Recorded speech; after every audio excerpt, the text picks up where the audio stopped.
Pag-usapan natin ang latest chapter ng One Piece manga chapter 1090 na pinamagatang Admiral Kizaru. Magsisimula tayo sa isang reader-requested cover page. Makikita natin dito si Captain Kuro na nagbabasa at may tatlong itim na pusa sa tabi nito. Nanda? Aitsu.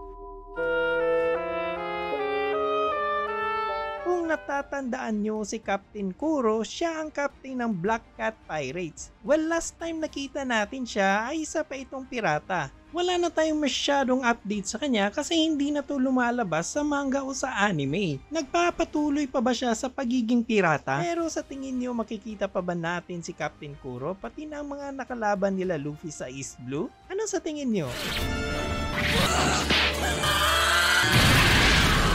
Well, sa last panel ng previous chapter 1089, nagulat nga ang mga Gorosei at si Kizaru nang malaman nila na hawak ng grupong Straw Hat Pirate si York. Actually, hindi pa klaro kung paano nila nahuli si York at kung ano ang gagawin nila ngayon kay York. Isa pang tanong na kailangan ng kasagutan ay kung paano nakaligtas sila Frankie, Usopp at Lilith na chill lang na kumakain sa panel na ito. Di ba nga naging bato sila sa previous chapters gamit ang kapangyarihan ni S-Snake katulad kay Boha Hancock na kayang mag-petrify ng mga tao at maging bato ang mga ito. Dahil nga ang chapter na ito ay pinamagatang Admiral Kizaru, ibig bang sabihin na gagawa na ng action si Kizaru?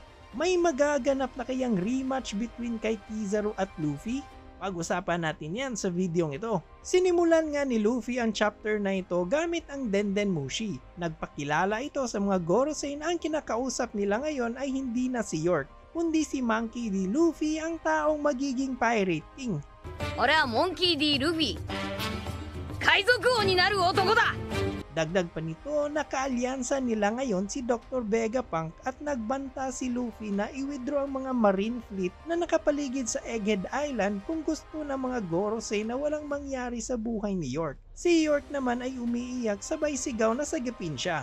Gulat at sinabihan si Luffy na mga kasama niya na kung ano ang ginagawa nito. As usual sa loading natin, walang pake kung sinong kinakausap niya. Ito nga ang kauna-unahang interaction ni Luffy at ang mga Gorosei. Masaya ako kasi ibig bang sabihin nito na papunta na tayo sa exciting part? Kasi palapit na ng palapit ang mga kaganapan na posibleng makaharap ng mga Straw Hat Pirates ang mga Gorosei or isa sa mga ito. Tinanong ni Saint Marcos si Luffy kung sino ang mga kasama nito sa taas sa Labo Stratum. Sumagot naman kaagad si Luffy nang walang pag-aalinlangan na 15 sila kasama ang mga injured.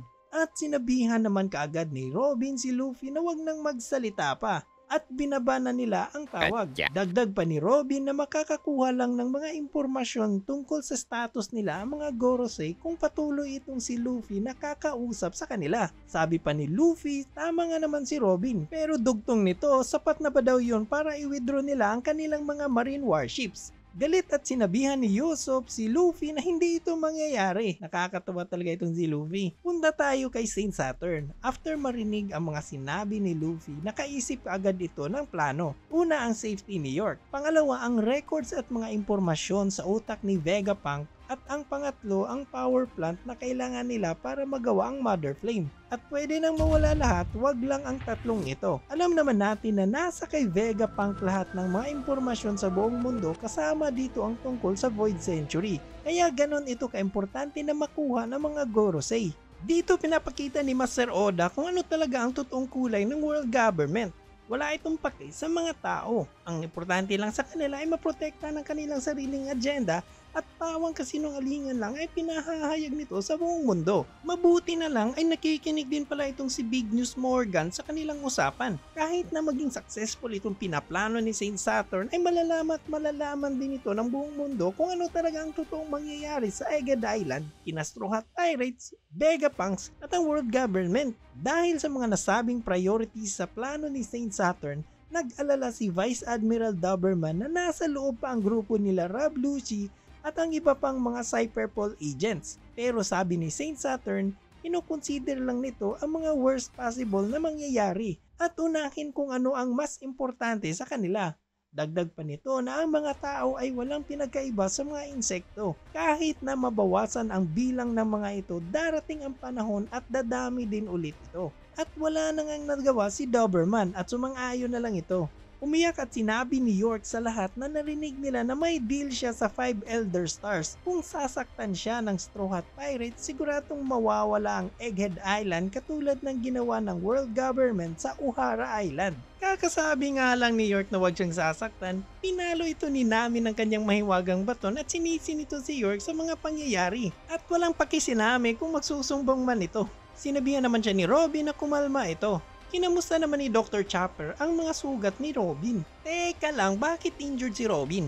Ano kayang nangyari sa kanya? Sa likod naman habang nagpapahinga si Kaku, sinabihan niya si Rob Lucy na nahihiya siya sa kanyang sarili kahit na 2 Seraphim ang kinalaban nito. Reply naman ni Rob Lucy, nakalimutan na lang niya ang mga nangyayari at magpahinga na lang muna. Tinanong nito si Rob Lucy kung ano yung binubulong nito. Sagot naman ni Rob Lucy na kinakausap lang niya ang sarili niya. Si Lilith naman ay umiiyak sa kinahinatnan ng kanyang mga kasamang Vegapunks na sina Shaka, Pythagoras at Edison. Sabi naman ni Atlas na buhay pa naman si Edison. Dagdag pa ni Yusuf na huwag itong maingay kasi sinusubukan itong kontakin ang communication sa baba. Kinamusta ni Yusuf ang mga tao sa laboratory underground basement. Masaya sila dahil sinagip sila ng mga Straw Hat Pirates at walang problema kasi maraming pagkain. Gusto sana nila makalabas doon pero hindi ito posible. Kahit lang daw ilipat sila sa ibang lugar kasi may kinakatakutan sila doon. Sa isang panel kaya pala sila takot kasi nandoon ang mga Seraphims. Sabi pa nila kay Vegapunks na di ba allies nila ang mga Seraphims at kung masisigurado ba ni Dr. Vegapunk ang safety nila kasi baka magwala na naman ang mga ito. Sinigurado naman ni Dr. Vegapunk na walang mangyayari sa kanilang masama kasi ang bubbles kung saan nakakulong ang mga Seraphims ay gawa sa parehas na bubble shield na ginagamit ng mga Pacifista Mark III. Ang bubble na ito ay bomb blast resistant at gawa sa parehas na properties ng Sea Prism Stone. Ito ay sobrang mabisa laban sa mga Devil Fruit users. What's wrong? I feel so helpless. The tip of this staff is made from a substance called Sea Prism Stone. Kumalma naman ang mga tao doon kasi akala nila normal na bubbles lang ang mga ito. Sabi naman ni S-Snake na wala silang dapat ipag-aalala kasi wala silang natanggap na utos para ubusin ang mga ito. Nagpapasalamat naman si Frankie kay S-Snake sa pagbalik sa kanila sa normal kasi nga naging bato silang tatlo ni Frankie, Yusuf at Lilith. Hindi naman naiintindihan ni Dr. Vegapunk na nagawa yon ni S-Snake dahil hindi niya pinogram ito kay S-Snake. Dito na nga natin malalaman ang rason kung bakit ito nagawa ni S-Snake. Habang nilalabanan pala nila Luffy ang mga Seraphim, tinawag ni Luffy si S-Snake na Hancock at sinabihan na ibalik sa dati at iligtas sila Frankie kasi siya lang ang makakagawa nito. Agad-agad naman itong sumang-ayon kay Luffy. Luffy no tanomi ni sakaraeru ki ga senu. Nahihiya ito at nagbablush ang mga pisngi dahil tinitingnan siya ni Luffy sa mata. Alam naman natin si Luffy na minsan hindi ito nakaka-recognize ng difference kung sino ang kaharap nito. Kagaya nung sa Sabaw the Archipelago pagkatapos ng time skip, akala talaga niya na sila Zoro at Sanji yung nakita niya. Yappa, omae Sanji ka? Omae Zoro da na? Omae ra hisashiburi da na! Ilang beses ding napagkamalan ni Luffy si Kako na si Yusuf. Alright, champ. What brings you to the docks today? Come on, Usopp, I know it's you. I'm right here, Luffy! Idiot! Ganon din ang tingin niya kay S-Snake ngayon, para sa kanya ito ay ang totoong Boa Hancock. Dahil nga si S-Snake ay isang clone ni Boa Hancock, nakuha nito ang itsura at kapangyarihan ni Hancock pati na ang pag-ibig nito kay Luffy. Natawa na lang si Jinbei at sabing siya ay perfect copy ni Hancock. Nilulook down nito ang lahat except kay Luffy. At kahit na Seraphim ito, parehas pa rin ang emosyon nito para kay Luffy. Si Dr. Vegapunk naman ay nagtitake note sa mga pangyayaring ito. Interesting daw kahit emotions ay pwedeng mapasa sa cloning process. Masaya na nagpasalamat si Luffy kay Hancock. Well, at typical na reaksyon ni Hancock, si S-Snake ay nahihiya at I love you ang narinig nito.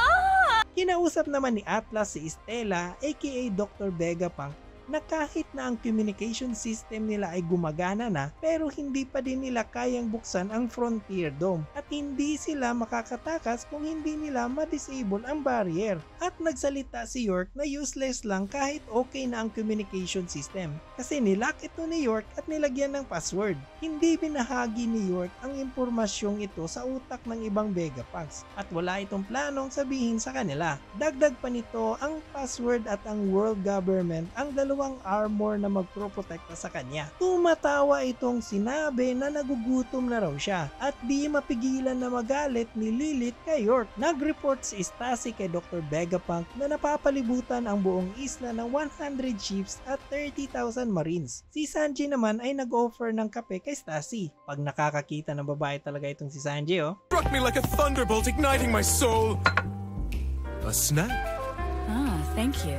Naiintindihan ni Dr. Vegapunk ang kanilang sitwasyon kaya kinausap nito si Nami, ang navigator ng Straw Hat Pirates. Sabi pa ni Nami na walang bagong direksyon ang ibinibigay ng logpo sa kanya, pero baka pwede raw nilang sundin ang direksyon na na-record nito habang nasa Wano pa sila. At isa sa mga directions na ito ay pointing northeast sa kanilang current position. Sabi naman ni Dr. Vegapunk na pupunta ito kung saan ang Elbaf. Narinig ito nila Usopp at Luffy at super excited ang mga ito kasi matagal na nilang gustong pumunta doon. Nagsasaya ang dalawa at kumakanta dahil excited na nga ang mga ito. Si Lilith naman sinabihan si Rob Lucy na huwag siyang titigan. Sabi ni Dr. Vegapunk na pwede silang tumakas sa may baybayin. Kailangan lang nilang pumunta sa direksyong northeast sa kabilang parte ng isla. Fortunately, ang Vega Force 01 ay nandoon na sa barko nila Luffy. Sana nga lang kaya nitong malampasan ang marine blockage kasi nakakalipad lang ito sa loob ng airfield ng Egghead Island.